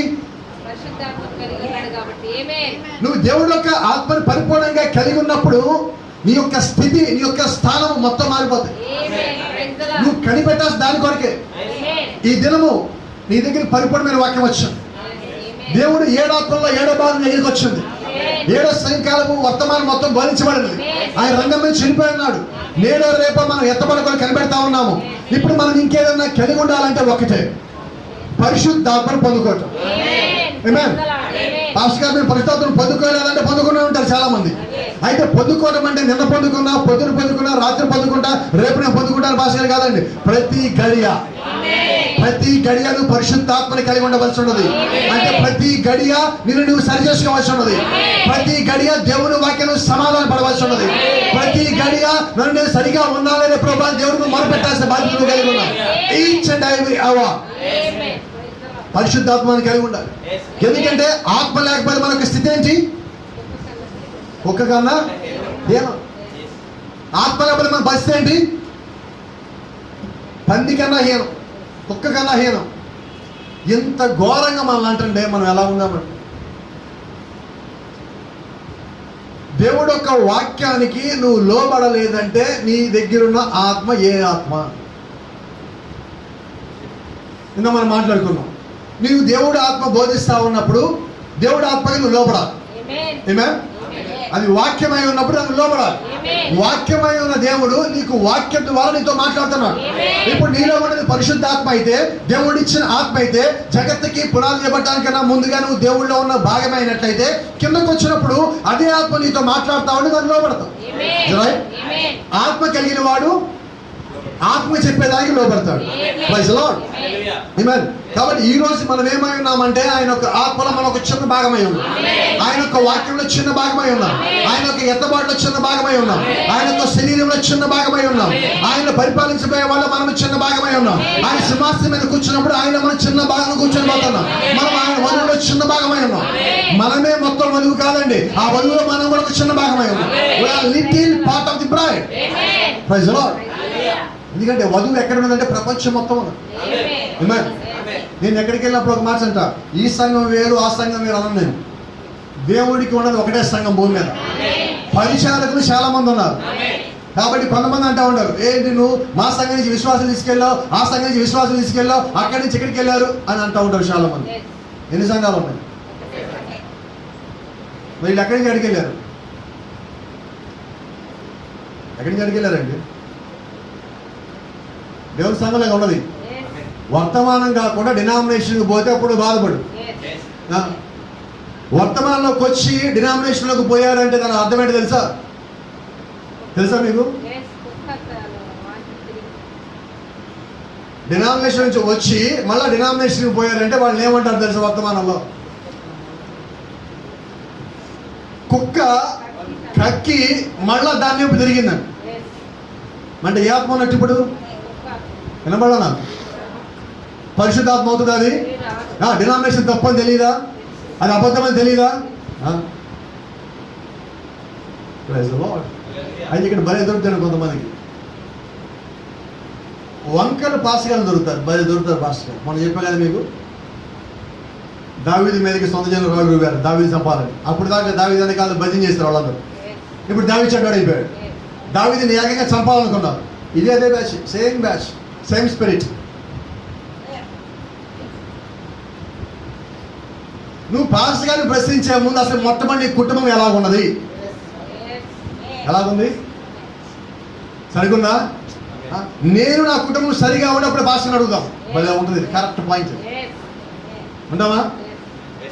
జీవితకాలానికి నన్ను పాస్టర్ గారిని ప్రశ్నించే అధికారం లేదు అప్పుడు నాకు. ఎందుకని? నా కుటుంబాన్ని సరి చేసుకోవడానికి జీవితకాలం పట్టుద్ది. ఏ కుటుంబం సరిగా ఉండదండి, ఎత్తుపలాలు ఉంటాయి. ప్రతి ఒక్కరు ఫైటింగ్ చేస్తూనే ఉంటారు. కొంతమంది ప్రేమగా ఫైటింగ్ చేస్తారు, కొంతమంది బయటికి కనిపించే విధంగా ఫైటింగ్ చేస్తారు, కొంతమంది మంచిగా ఉన్నామనుకుంటానే ఫైటింగ్ చేస్తూనే ఉంటారు, కొంతమంది ఫైటింగ్ అందరికి తెలిసే విధంగా ఫైటింగ్ చేస్తూ ఉంటారు. ఏదో రకంగా ప్రతి కుటుంబంలో ఫైటింగ్ ఉండదు. కనిపించే ఫైటింగ్, కనపడని ఫైటింగ్. ఇక మనకి ఎదుటి విమర్శించడానికి టైం ఎక్కడ ఉన్నది? నా గురించి నేను పట్టించుకోకపోతే ఎదుటి గురించి విమర్శించడం చాలా ఈజీ. వింటున్నారా? నువ్వు నిజంగా దేవుడు ఆత్మ కలిగిన వాడు అయితే మొట్టమొదటిగా ఏం చేస్తా తెలుసా? ముందు నేను సరిగా ఉన్నాను. అపోస్తలుడైన పౌలు అంటాడు, నేను దినదినము నన్ను పరీక్షించుకుని ఎడలా నేను తీర్పులోకి రాకపోదు. ఎవరంట? నేను నన్ను పరీక్షించుకోవాలి. ఈరోజు అలా కాదు, నేను మిమ్మల్ని పరీక్షిస్తా, నేను మిమ్మల్ని పరీక్షిస్తా. మీరు సరిగా ఉన్నారా, మీరు సరిగా ఉన్నారా, మీరు సరిగా ఉన్నారు. అయ్యా నువ్వు సరిగా ఉన్నావా? నా సంగతి తీసి పక్కన పెట్టండి, అసలు మీరు ఉన్నారు లేదా? ఇదేంటిది? ఇది ఎక్కడ లా?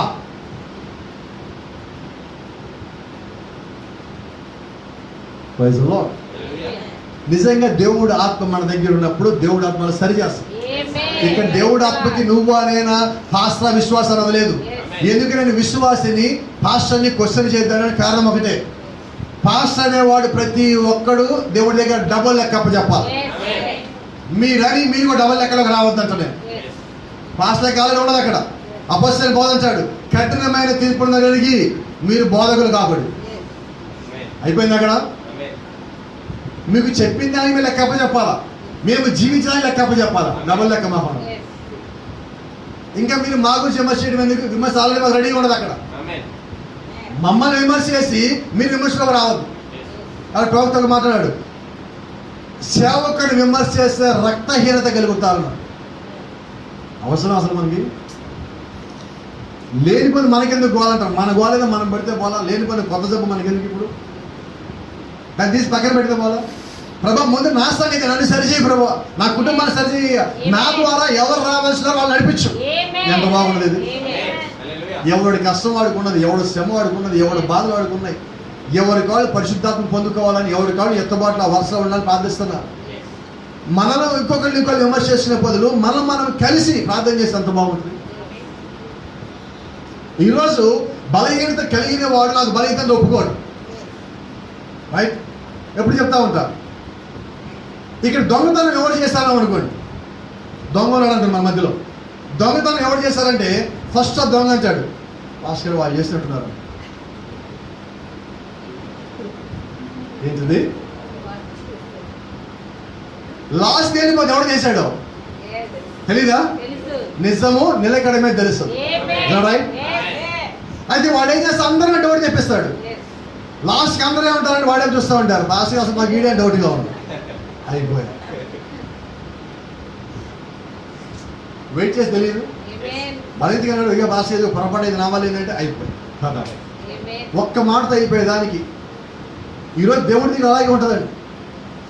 ప్రభా వాళ్ళిట్ట వీళ్ళిట్ట కాదండి, ప్రభా నేను ఎట్లా, అసలు నా సంగతి ఏంటి ప్రభా, నా సంగతి చెప్పు, నా పరిస్థితి ఏంటి. నేనే ఒకసారి ఆత్మలను బలంగా ఉన్నట్టుగా నాట్యం ఆడుతున్నట్టుగా సంతోషంగా ఉంటున్నా, ఇంకోసారి నాకన్నా బలహీనుడు నాకన్నా బలహీనాలు ఉండటల్లా. ఇదేంటి ప్రభా నాకు ఇట్లాంటి పరిస్థితి ఎందుకు వచ్చిందని మనం అడుగుతాము దేవుడిని. అడగటల్లా నేను బాగా ఉన్నా ప్రభా, నాకు అంత మంచిగా ఇచ్చే ప్రభా, చాలా బాగుంది ప్రభా, నా సంతోషం ప్రభా. ఇది మన ప్రార్థన. It's okay but not good. It's okay. నేను మిమ్మల్ని ఏమంటారు విమర్శ చేయడం అక్కడ ఓకే, అది దానికన్నా ఇంకా చేయాల్సిన ప్రార్థన ఉన్నది. ప్రభా నేను నీ ఆత్మ కింద పరిపూర్ణంగా రావాలి, నేను నా కుటుంబం యొక్క ఆత్మ కిందే ఉండాలి. అటువంటి స్థితి మాకివ్వు, అటువంటి శక్తిని మాకివ్వు. ఈ లోకంలో సంగతులు వస్తే రాని పోతే పోని అది కాదు, నీ యొక్క ఆత్మ నిత్యం మా మీద ఉంటున్నదా, నీ యొక్క దూతలు మా గుమ్మం దగ్గర కాపలా ఉంటున్నారా, నేను చేసే ప్రతి పని వాక్యానుసారంగానే ఉన్నదా, మా యొక్క జీవితంలో వాక్యానుసారంగా కట్టబడుతున్నాయా, మా యొక్క సంఘక్రమం కరెక్ట్గానే ఉంటున్నావా, దేవుడు యొక్క ఆత్మ మేము పొందుకుంటున్నామా, మా జీవితాలను పరిశీలన చేసుకున్నప్పుడు ఎత్తబడే వాళ్ళ మేము ఉంటున్నామా. ఇలాగ ఎప్పుడైతే మనం అడిగి దేవుడి ముందు పెట్టుకున్నామో ఆ కుటుంబంలో చిన్న గొడవ రాదు, ఆ కుటుంబంలో చిన్న ఇబ్బంది రాదు, ఆ కుటుంబంలో చిన్న శోధన రాదు. ఆ కుటుంబంలోకి వ్యాధి వచ్చిందంటే ఎలా కూర్చో సర్దుకుని పారిపోతాడు. దేవుడు మనకి మహిమ కలుగును కాదు. ఇంటికి వ్యాధి వచ్చిందంటే వాడు వారం రోజులు ఉందామని వస్తాడు. వాడంటే ఎవరు అనుకున్నారా? వ్యాధి. వాడు వారం రోజులకి బ్యాగ్ సర్దుకొని వచ్చాడు. మీ ఇంట్లో ప్రార్థన చూడగల అనుకుంటారు, మొదటి రోజు అన్ని సర్దాడు, అలమారులు అన్ని బట్టలు అనేది సర్దాడు, మంచం రెడీ చేసుకున్నాడు, వారం ఉండిపోదామని. మీరు రోజు ఇంట్లో ఇబ్బందిగా ఉన్న శోధంగా లేచి కూర్చొని ప్రార్థన చేస్తున్నాడు, వాడికి అర్థమైంది ఏమైనా బ్యాగ్ సర్దుకుంటున్నాడు. ఎందుకని? ఆ వ్యాధి ఇచ్చింది, నా సమస్య వచ్చింది, మీరు ఏడుస్తా ఉన్నారు అనుకుని ఇప్పుడు ఏం చేస్తాడు? రైట్ ప్లేస్ అయితే వచ్చి వారం అనుకున్నాను, ఫోన్ చేస్తాడు, ఇంకో నెలకి బట్టలు పంపించాడు, ట్రిప్ పెరిగింది. ఎవరి సమస్య? ప్రార్థన అన్నిటికన్నా శక్తివంతమైన ఆయుధం. ఆయుధం ఎక్కడుందో తెలుసా? మీ లోపల ఉంది. మీ లోపల ఆల్రెడీ ఆయుధం ఉన్నది. మీరు ఏం చేయాలంటే సమస్య వస్తే ఆయుధం తీయండి. అది తుప్పు పట్టదు. ఎందుకంటే మీరు రోజు సాధన చేస్తారు దాని లోపల. కత్తి రెడీ లేదు ఇప్పుడు మీ దగ్గర. కత్తి ఉంది దేనికి? మా ఇంట్లో కత్తి ఉంది, మా ఇంట్లో కత్తి ఉంది, మా ఇంట్లో కత్తి ఉన్నది, మా ఇంట్లో కత్తి ఉంది తెలుసా అంటాడు ఒకడు. ఏంది ఎందుకు ఉంది కత్తి? వినమంటారా? నాకు వాడటానికైనా కత్తి ఉంది అంటారా? కొంతమంది చేస్తారంటే అది కత్తి ఉందని కనిపించాలో పొడుస్తూ ఉంటాడు. దానికి కాదు, ఇంట్లో పెట్టి బీరువాల బద్దం చేయడానికి కాదు, అవసరమైనప్పుడు వాడటానికి. ఆ ప్రార్థన మీరు డైలీ వాడండి. ఇంకో మాట మీకు చెప్తా, ప్రవక్త చెప్పిన ఒక రహస్యం ఉన్నది. మీ కుటుంబంలో అంతా కానీ బాగుంటే, మీ కుటుంబానికి ప్రార్థన అవసరం కానీ లేకపోతే, ఎవరికైతే ప్రార్థన అవసరం ఉందో వారి గురించి ప్రార్థన చేయండి. అంతేగాని ప్రార్థన ఆపద్దు. ప్రవక్త చాలా సలహించాడు, మీ పొరుగు వారికి ప్రార్థన చేసినప్పుడు దేవుడు మీ ప్రార్థనని మీకు కావలసిన అనుగ్రహిస్తాడు. ఎట్లాంటి మాటలు తెలుసా? మన పొరుగు వాళ్ళకి మనం ప్రార్థన చేస్తామంటే మన అవసరం దేవుడు తెలుస్తాడని. అలా చేసాం ఎప్పుడన్నా? ప్రభా నా అవసరము, నా ఇబ్బంది, నా సోదర ఇక్కడ అయిపోయాం మనం. ఇది దాటటల్లా వెంటనే నీతో పాటే వాళ్ళు కూడా క్రీస్తులో భాగమై ఉన్నారు. నువ్వు ఇక్కడే వారిని ప్రేమించకపోతే, నువ్వు ఇక్కడే వారిని ప్రార్థించకపోతే, ఇక్కడ సమాధానంగా లేకపోతే నువ్వు పరలోకంలో ఎలా వస్తావు?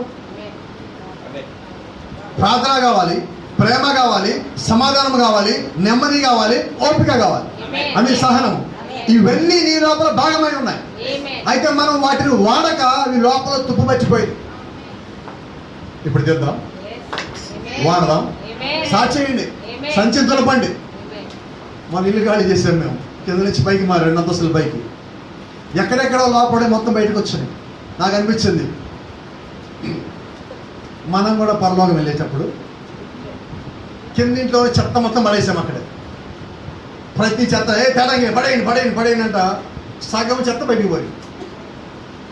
ఒకవేళ మనం కూడా ఈ గుడారం ఖాళీ చేసి పైకి వెళ్ళేటప్పుడు చెత్త మొత్తం ఇక్కడ పడేమా? నేను అదే ప్రార్థనలో పడేస్తే పోతుంది కదా అంటే. మనం నిలబడినప్పుడు, లేదా ఇంట్లో మోకరినప్పుడు, ఇంట్లో మనం ఖాళీగా ఉన్నప్పుడు, ఖాళీగా ఉండేసి పక్కన ఉండేది. దేవుడి నిమిత్తము ప్రార్థన చేసే నిమిత్తం మనం ఖాళీ చేసుకోవాలి. ఖాళీగా ఉంటే ప్రార్థన చేయడం తప్పండి. ఖాళీగా ఉన్నాను కదా ప్రార్థన చేద్దాం కూడా పొరపాటు. అసలు అది నీ ఖాళీ దేవుడు ఇచ్చిందే ప్రార్థన చేయడానికి. నీ ఖాళీ లేకపోతే వీలు చేసుకుని ప్రార్థన చేయాలంతే. కాంప్రమైజ్ లేదండి దాంట్లో. నువ్వు నిజంగా వర్తమానం అయితే వర్తమానం పక్కన పెట్ట, అసలు క్రైస్తవుడివే అయితే నీకు దేవుడు సమయాన్ని ఇచ్చాడంటే ఆ సమయం దేవుడి కొరకు దేవుడి మాటలు మాట్లాడు. వ్యక్తిగత విమర్శ వద్దండి మనకి ప్రార్థనలో కూడా.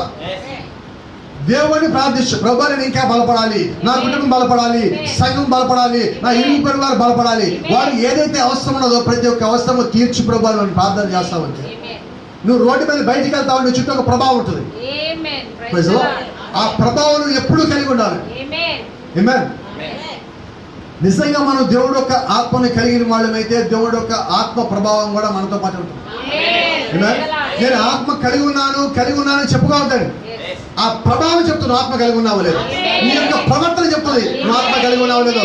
సమస్య వచ్చినప్పుడు నిలబడిన తీరు తెలియజేస్తుంది నువ్వు దేవుడు యొక్క ఆత్మ కలిగి ఉన్నావో లేదో. నీ మీద ఇబ్బంది వచ్చినప్పుడు, ఒత్తిడి వచ్చినప్పుడు నువ్వు వాక్యంలో ఉన్నావో లేదో బయటపడతా ఉంటుంది. ఆ పరిశుద్ధాత్మ యొక్క శక్తి ప్రభావం నీ యొక్క జీవితంలో కనిపిస్తూ ఉంటుంది. ఈరోజు మనం ఆత్మ కింద ఉన్నామని చెప్పుకునే స్థితిలో మనం ఉండదు. పరిశుద్ధాత్మ అనుకోవాలి వీళ్ళు నా కిందే ఉన్నారు. దేవుడు వాక్యం అనుకోవాలి వీళ్ళు నా కిందే ఉన్నారు. నేను ఇంకా తేవాలి, ఇంకా రావాలి, ఇంకా లాగాలి అని దేవుడు ఎప్పుడు అనుకోవద్దు. ఆమేన్. అలా అనుకోనిద్దామా? అనుకోనివద్దండి. మనమే సరెండర్ అయితే పోలా. నేను ఎప్పుడంట అవసరమైతే తగ్గాల్సి వస్తే నేనే ముందు తగ్గుతాను. మంచిగా ఉండదు. ఎవరి కోసం తగ్గేది? నా కోసం, దేవుడి కోసం కాదు. అక్కడ నా కోసమే. నేను తగ్గపల్లి పైకి వెళ్ళగలుగుతా? నేనే తగ్గా, నష్టమైంది. ఇప్పుడు ఒక మెట్టు నేను తగ్గడం వల్ల దేవుళ్ళు ఇంకో మెట్టు ముందుకెక్కినట్టేగా. లోకంలో మనం తగ్గించుకున్నప్పుడు దేవుళ్ళు హెచ్చరించబడుతున్నావు. జాగ్రత్త గుర్తుపెట్టుకోండి. లోకంలో నువ్వు ఎంత తగ్గావో ప్రజలో నువ్వు అంత పైకి ఎక్కుతానే ఉంటావు.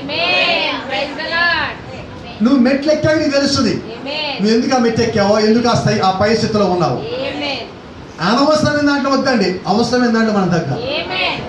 దేవుడి కోసమే తగ్గాలని చెప్పొద్దు, నీ కోసమే తగ్గాం, నా కోసమే నేను తగ్గాను. ఆమేన్. నేను హెచ్చించబడాలని తగ్గద్దు. మళ్ళా వాక్యానుసారంగా లోపలి మనం తగ్గించుకున్నప్పుడు ఖచ్చితంగా హెచ్చించబడదు. ఆమేన్. ఆమేన్. ఎందుకంటే ఆత్మ కలిగిన వాడు ఆత్మ చెప్పే మాట వింటాడు, లోకం చెప్పే మాట వినడాడు. ఇప్పుడు భూమి మీదకి వచ్చినప్పుడు సాతాను వాడు అనేక ప్రయత్నాలు చేసి అనేక అబద్ధాలు చెప్పినప్పుడు మనం ఏమంటాం, నమ్మటల్లా. ఇప్పుడు వాడి మీ దగ్గరికి వచ్చి అంటాడు,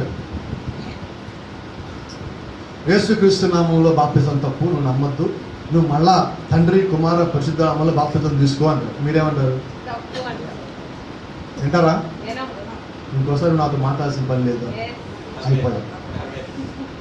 అయిపోయా వింటారా? ఇప్పుడు మీరేంటి ప్రభాతి పోయి రాత్రిపూట చేస్తారు? మా చర్చి చేస్తారు, పెద్ద చర్చి, 5,000 మంది ఉంటాం, 10,000 మంది ఉంటే పగలు తీసుకుంటాం తెలుసా? మీ తప్పు, రాత్రి తీసుకుంటారు. మీరు ఏమంటారు ఇప్పుడు? అది కరెక్ట్ అని చెప్పు. అయ్యా నువ్వు చెప్పింది ఎక్కడ బైబిల్లో కనబడలా మరి, కాబట్టి నీ ఆత్మ ఏంటో నాకు తెలిసింది. మేమైతే ఆత్మ చెప్పుతున్న మాట వింటున్నాము, మరి నువ్వు ఏ ఆత్మ చెప్పారంటారా మాకు తెలియటల్లా. కాబట్టి నీ ఆత్మకి మా ఆత్మకి పడదు. మీకు మాకు ఆది కాండం 3:15 గొడవ ఉన్నది. ఇది రైట్? కాబట్టి నీ ఆత్మ వేరు, మా లీడర్ వేరు. ఎవరు లీడర్ ఇప్పుడు? Praise the lord. వాడు చెప్పే అబద్ధాలని పట్టించుకోకుండా ఉండే ఆత్మ దేవుడు మీకు ఎప్పుడో ఇచ్చాడు. కాబట్టి నాకు స్పష్టంగా చూడండి, ఫస్ట్ మాటలోనే మళ్ళీ ఒకసారి చదివి నేను ముగిస్తా మాట.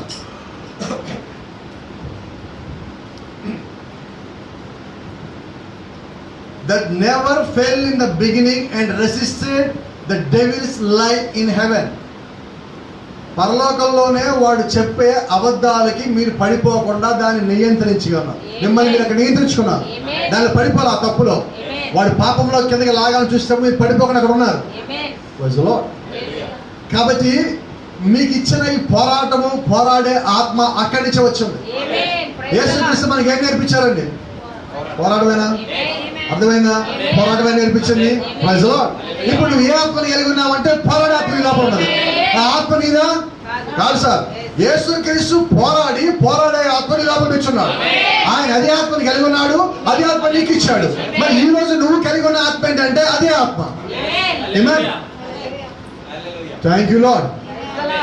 దేవుడు యొక్క ఆత్మ చెప్పిన ప్రతి దాన్ని నువ్వు అదే ఆత్మ కలిగి ఉన్నావంటే ఖచ్చితంగా నన్ను తీసుకుంటావు.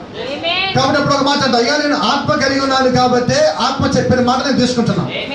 నువ్వు ఆ మాట చెప్పాల్సిన పని కూడా లేదు, నీ యొక్క జీవితము నీ గురించి ఎక్కువగా చెప్తుంది. దేవుడు నామానికి మహిమ కలుగును గాక. మనమని ఒకసారి లేచి పడదామా?